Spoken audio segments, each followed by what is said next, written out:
Hello friends, आप सभी का स्वागत है फिलोसफी स्टडी चैनल में। मैं हूं सूरज। दोस्तों, मैं पिछली वीडियो में ब्रेडले के अनुसार आभास और सत्य क्या है तो वो मैं बता चुका हूं, और उसका ये जो सेकंड पार्ट है, तो आप फर्स्ट पार्ट नहीं देखे हैं तो पहला वीडियो आप जाके देख ले, डिस्क्रिप्शन में लिंक होगा। और उसके बाद फिर सेकेंड वीडियो देखेंगे तो काफ़ी अच्छी तरीके से आपको समझ में आएगा। तो इसलिए पहला वीडियो आप ज़रूर देखें, और उसमें काफ़ी अच्छे तरीके से जो बेसिक कंसेप्ट था ब्रेडले के अनुसार आभास और सत्य का, तो उसमें मैंने पूरा डिस्क्राइब कर चुका हूं। और इस वीडियो में ब्रेडले के अनुसार आभास और सत्य है कुछ अलग तरीके से समझने की कोशिश किए हैं। तो चैनल पे यदि आप नए हैं तो सब्सक्राइब कर लें और बेल आइकन को ज़रूर प्रेस कर दें। और ये जो है BA semester 6 philosophy honours core paper 13 है, 13 का समकालीन पाश्चात्य दर्शन का यूनिट 1। ठीक है, तो चलिए वीडियो को स्टार्ट करते हैं। अंग्रेज विचारक ब्रेडले की एक प्रसिद्ध कृति है अपीयरेंस एंड रियलिटी, आभास और सत्य, या कहे माया और भ्रम। जो दिखाई पड़ता है वह केवल आभास है, जो दिखाई पड़ने के भीतर छिपा है और दिखाई नहीं पड़ता वही सत्य है। तो यथार्थ के दो रूप हैं, एक तो जैसा दिखाई पड़ता है ऊपर ऊपर, और एक जैसा है भीतर। आभास और सत्य यानी अपीयरेंस एंड रियलिटी। मैं आपको देखता हूँ तो रूप दिखाई पड़ता है, आकार दिखाई पड़ता है, शरीर दिखाई पड़ती है, लेकिन आप दिखाई नहीं पड़ते।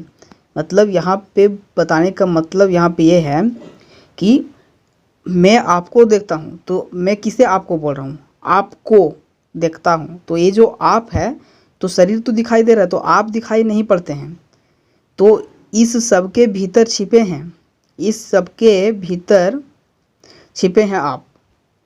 यह सब जो रूप है, यह सब जो दृश्य हो रहा है, यह सब सिर्फ बाहर की परिधि है, यह भीतर का केंद्र नहीं है। इसलिए अगर कोई मान ले कि आपको देखकर उसने आपको जान लिया तो भूल हो जाएगी।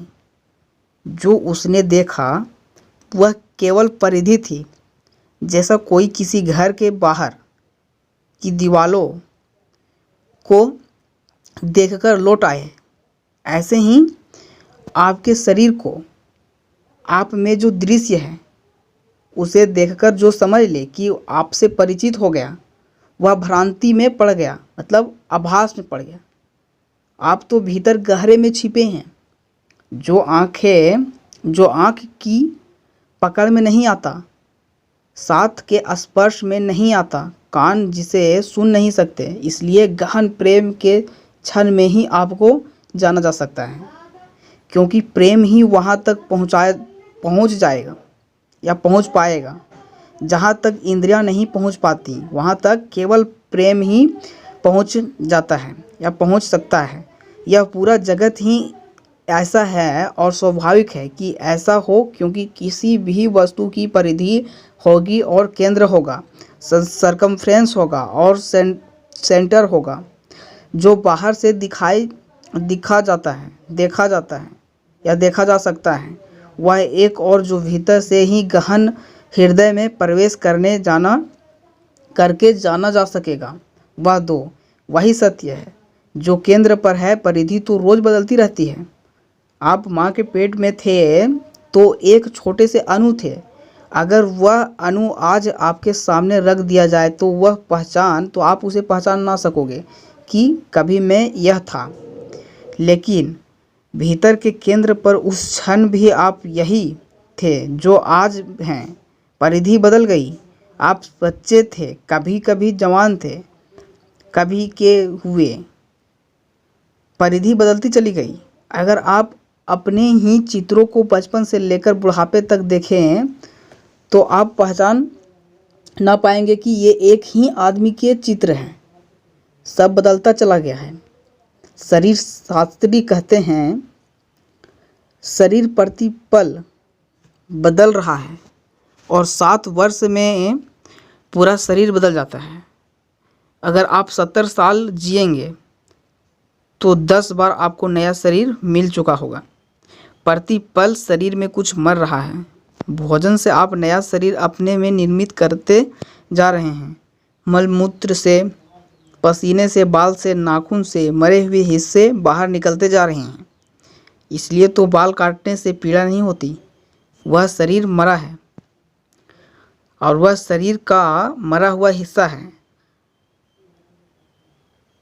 शरीर उसे बाहर फेंक रहा है। नाखून काटने से पीड़ा नहीं होती, वह मरा हुआ है, इसीलिए नाखून काटने से पीड़ा नहीं होती। आप जानकर चकित होंगे कि मुर्दे के भी बाल और नाखून बढ़ते हैं। हम में से ज़्यादा लोगों को ये बात पता होगा। मुर्दा भी रखा रहे तो उसके बाल और नाखून बढ़ते रहते हैं, क्योंकि बाल और नाखून से जीवन का कोई संबंध नहीं। वह शरीर का मरा हुआ हिस्सा है। मुर्दे का शरीर भी उस मरे हुए हिस्से को फेंकता रहता है। 7 वर्ष में आपके शरीर के सारे कोष्ठ बदल जाते हैं, नए हो जाते हैं। यह परिधि है, मतलब आभास है। आपकी जो नदी की धार की तरह बहती चली जाती है। किसी दिन यह जन्मी थी और किसी दिन यह समाप्त भी हो जाएगी, लेकिन भीतर जो केंद्र है वह जब आप एक छोटे से अणु थे जो खाली आँख से नहीं देखा जा सकता, जिसे देखने के लिए खुदरबीन यानी दूरबीन चाहिए। फिर कभी आप बच्चे थे, फिर जवान थे, कभी के थे और कभी फिर मिट्टी में गिर गए। वह सब शरीर के तल पर जो हो रहा है, केंद्र अछूता है। वह केंद्र ही सत्य है। यह परिधि आभास है। जो केंद्र है, सेंटर पॉइंट जो है, वही सत्य है। और जो ये बाहरी जो परिधि है वो केवल आभास ही आभास है। आभास इसलिए कहते हैं कि इसको ही बहुत से लोग सत्य मान लेते हैं और सत्य होने का भ्रम इससे पैदा होता है। और ऐसा व्यक्ति के संबंध में ही नहीं, जीवन के समस्त रूपों के संबंध में सत्य है। ये जो वृक्ष खड़े हैं, इनको आप देखते हैं, इनके पत्ते हैं, इनकी शाखाएं हैं। ये वृक्ष का मूल नहीं है और ना ही इस वृक्ष का केंद्र है, ना ये इसकी आत्मा है, ये भी इसकी देह है। इसकी देह के भीतर छिपी है वैसी ही आत्मा जैसी आपके भीतर है, हम लोगों के भीतर है। और भारत के मनीषी कहते रहे हैं कि कभी आप भी वृक्ष थे, आज आप मनुष्य हैं। वह परिधि का परिवर्तन है। आज जो वृक्ष है कभी वह भी मनुष्य हो जाएगा।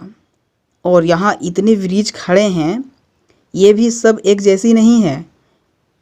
इनके भी व्यक्तित्वों में भेद है। इनमें भी मूल वृक्ष हैं। इनमें भी अलग अलग प्रकार के वृक्ष पाए जाते हैं और हैं।